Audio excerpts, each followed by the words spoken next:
Masi adom na yengbiriba si NME TV gi Music as a Career haiba program aduni. Ai Lanchenba Tayenjam yengbiriba mayambu taramna okchari. Punsigi awa nuai tangkakta isai gi sur amadi tanthaga loyna chatminari.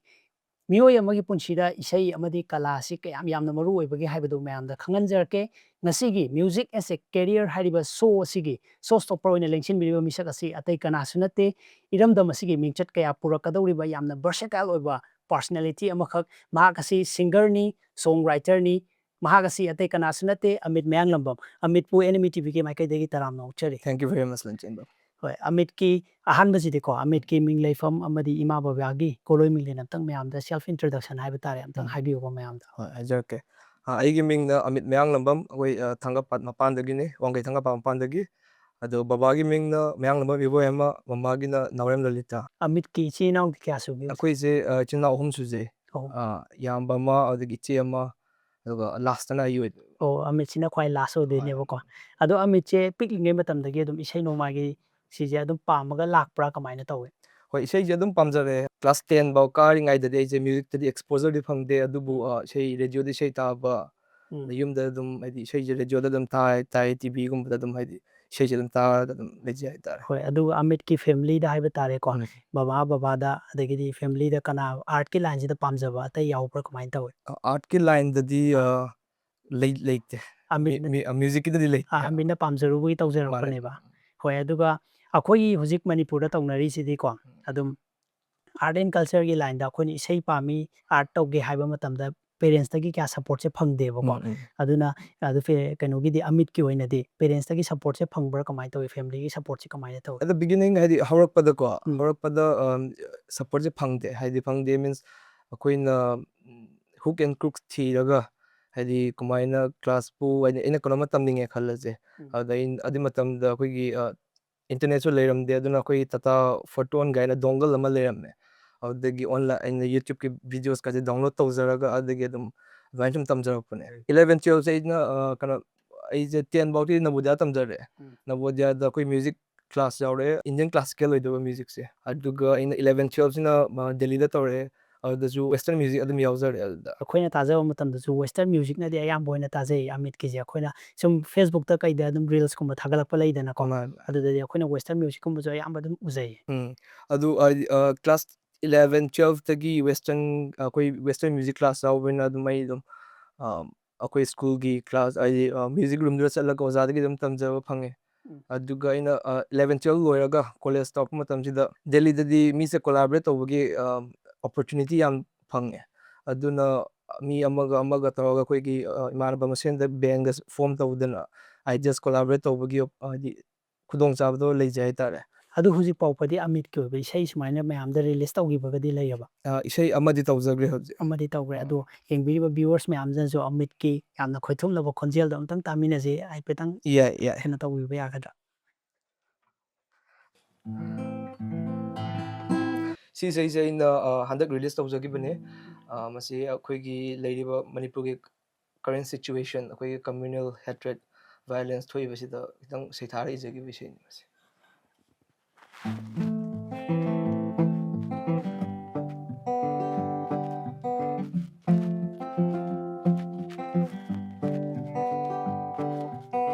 Pikliba angang na di karishu khanglamoy nang na magiyum may tharido kalamga ni mati yung thadok tu na chenamoy sakang da sabo nang na saurido nang na ponglido kariti kanani matama na pukida bangaktani aiga nangga ketna balairashu punsigi machudi awabangaktani uranba na lamngakle lamngakpa na huranle ishagi oiba thiringai imagi shaktam di chakhaure uranba na lamngakle lamngakpa na huranle ishagi oiba thiringai imagi shaktam di chakhaure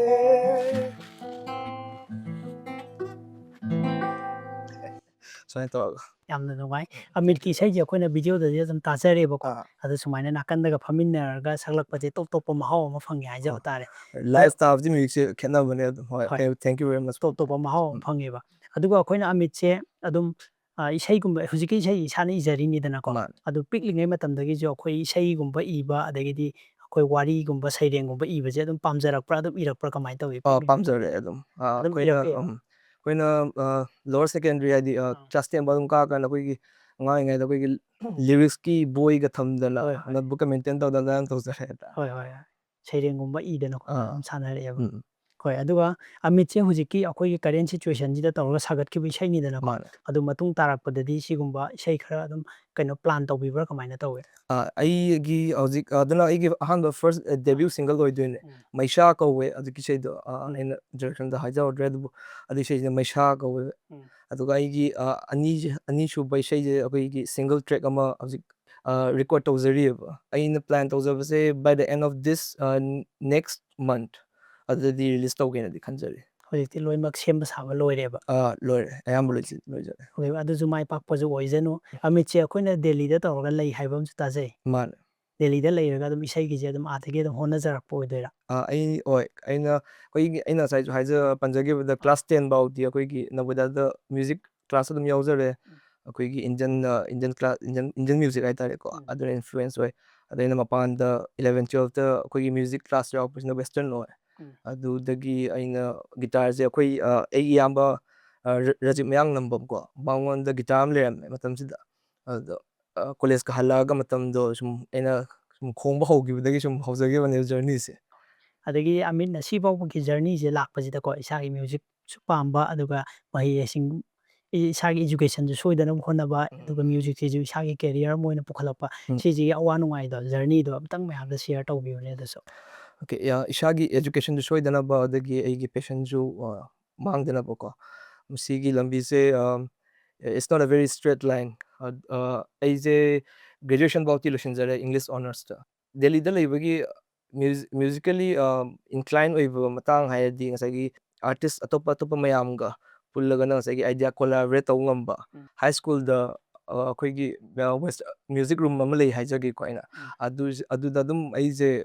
ayamba matam da free lessons ko aise adu aidi ngasai music room da dum chatle practice taw ba nataga oza adu da akoi matam da puramba oza aduna managa magi performance to ta ba tra yeng ba ko adu dum chatle aduna academics ta kita handare tare ko college tamingai matam da di routine jo yam thina di rigid ti oidre adubu ngasai gi koi last paper tharam dai da semester rushiram dai da di koi gig kumba leiba adi samna da gig se ngasi lere adu ge hayeng paper leiba umata ba adum ani makta juggle to na bhona da dum kitang di wagi adu dum taw overcome din tawjagi.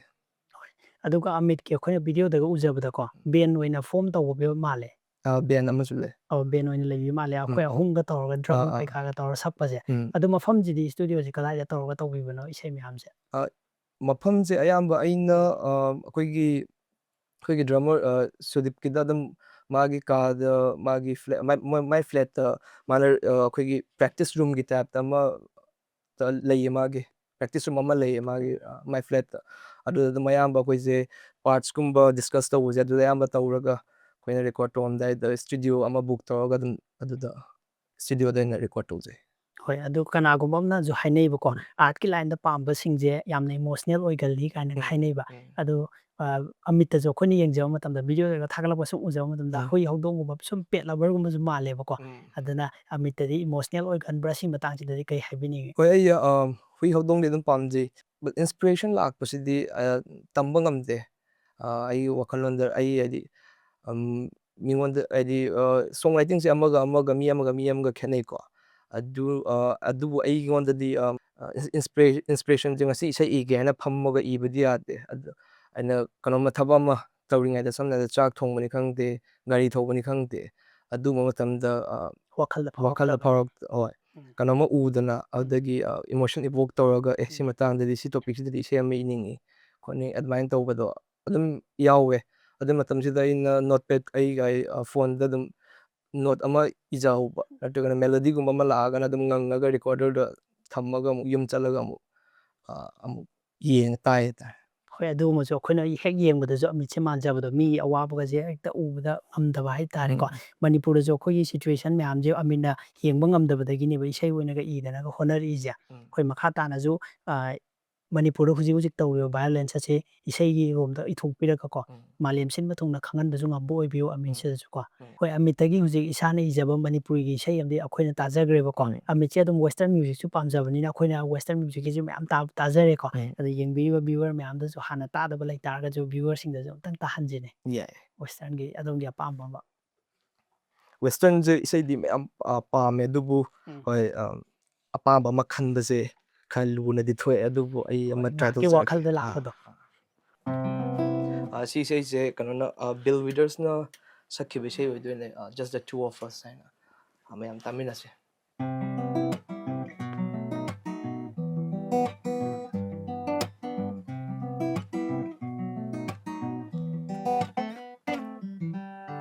I see the crystal raindrops fall, and the beauty of it all is when the sun comes shining through to make the rainbows in my mind. When I think of you sometime, and I wanna spend some time with you, just the two of us. We can make it if we try, just the two of us. Just the two of us, just the two of us, building castles in the sky, just the two of us, you and I.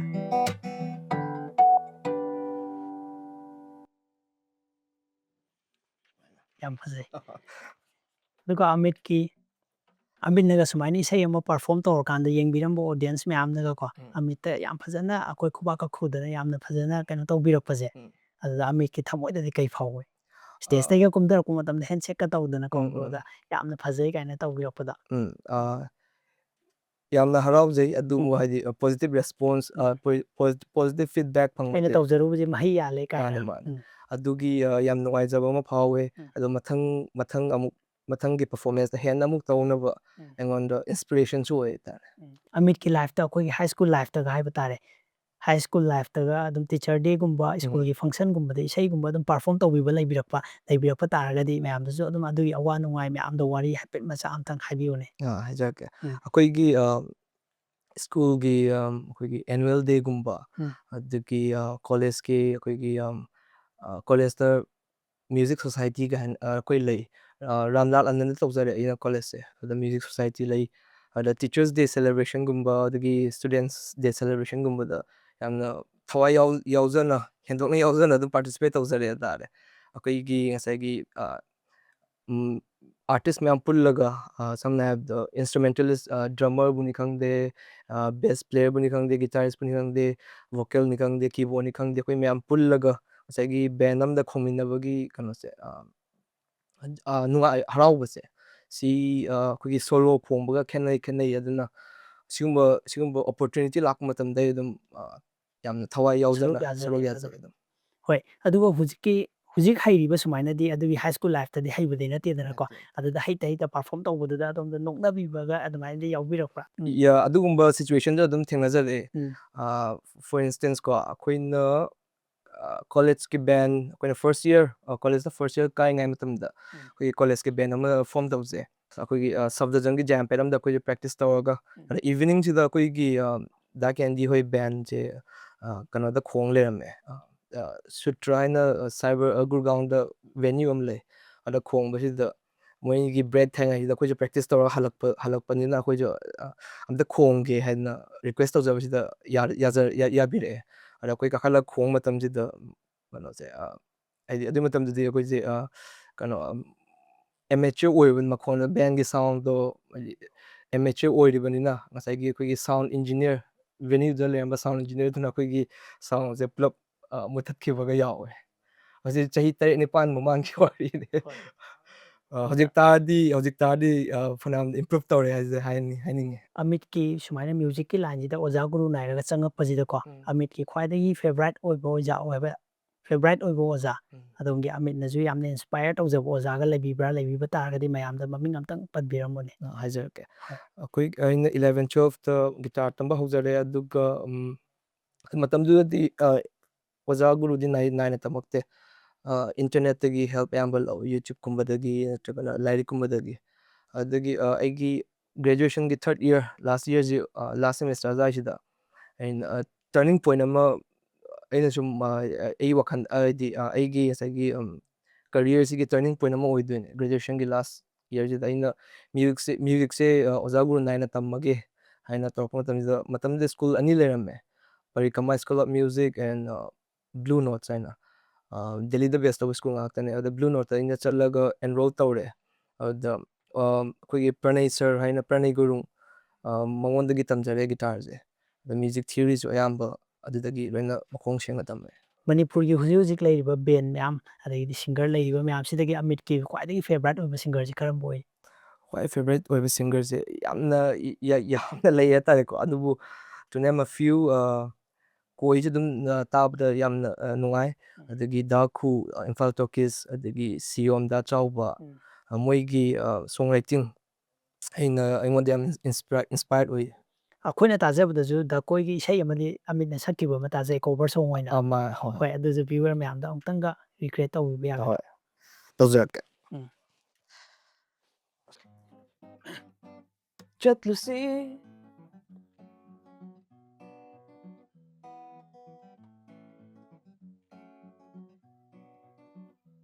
ꯆꯠꯂꯨꯁꯤ ꯇꯨꯔꯦꯜ ꯃꯄꯥꯟꯗ ꯁꯥꯔꯨꯁꯤ ꯂꯩꯉꯣꯏꯒꯤ ꯆꯤꯡ ꯅꯋꯥ ꯄꯨꯟꯁꯤ ꯅꯤꯡꯁꯤꯡꯗꯨꯅ ꯍꯣꯜꯂꯨꯁꯤ ꯆꯦꯒꯤ ꯍꯤ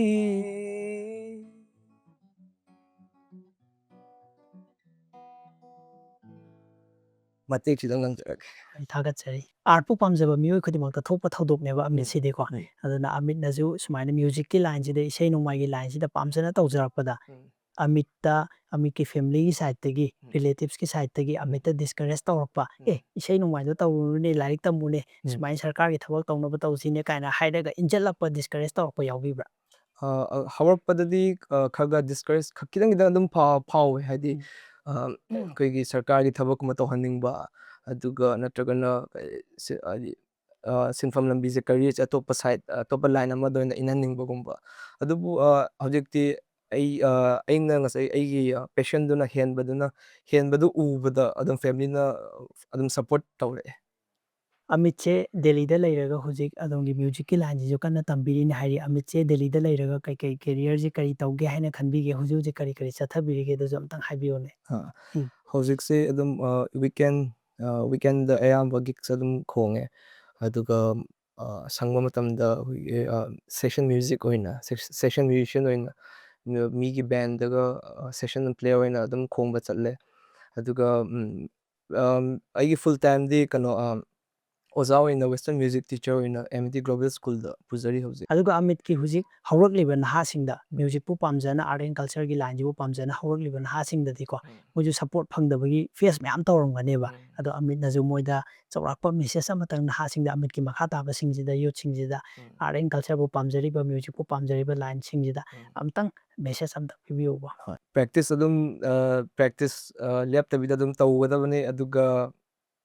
ꯐꯅ ꯃꯤꯅ discourage ꯑꯣꯏꯕ ꯋꯥ ꯍꯥꯏꯔꯛꯑꯁꯨ don't be disheartened and keep on practicing and try to get better every day. NME TVꯒꯤ ꯃ꯭ꯌꯨꯖꯤꯛ ꯑꯦꯁ ꯑꯦ ꯀꯦꯔꯤꯌꯔ ꯍꯥꯏꯔꯤꯕ ꯄ꯭ꯔꯣꯒ꯭ꯔꯥꯝ ꯑꯁꯤꯕꯨ ꯂꯣꯏꯕ ꯐꯥꯎꯕ ꯃꯤꯠꯌꯦꯡ ꯇꯥꯕꯤꯕ ꯄꯨꯝꯅꯃꯛꯄꯨ ꯊꯥꯒꯠꯄ ꯐꯣꯡꯗꯣꯛꯆꯔꯤ ꯑꯃꯗꯤ ꯉꯁꯤꯒꯤ ꯁꯣ ꯑꯁꯤ ꯀꯔꯝ ꯇꯧꯕꯒꯦ ꯑꯃꯗꯤ ꯃꯊꯪꯒꯤ ꯁꯣꯗꯅ ꯀꯅꯥ ꯑꯃꯨꯛ ꯎꯅꯖꯔꯨꯒꯦ ꯍꯥꯏꯕꯗꯨ ꯀꯃꯦꯟ ꯁꯦꯛꯁꯟꯗ ꯈꯪꯍꯟꯕꯤꯔꯣ ꯑꯗꯨꯒ ꯑꯃꯤꯠꯄꯨꯁꯨ ꯑꯩꯈꯣꯏꯅ ꯋꯥꯔꯤ ꯋꯥꯇꯥꯏ ꯉꯥꯏꯍꯥꯛ ꯁꯥꯟꯅꯁꯤ ꯍꯥꯏꯅ ꯍꯥꯏꯖꯕꯗ ꯍꯔꯥꯎ ꯍꯔꯥꯎ ꯌꯥꯕꯤꯔꯛꯄꯒꯤ NME TVꯒꯤ ꯃꯥꯏꯀꯩꯗꯒꯤ ꯑꯃꯤꯠꯄꯨꯁꯨ ꯊꯥꯒꯠꯄ ꯐꯣꯡꯗꯣꯛꯆꯔꯤ Thank you very much for having me.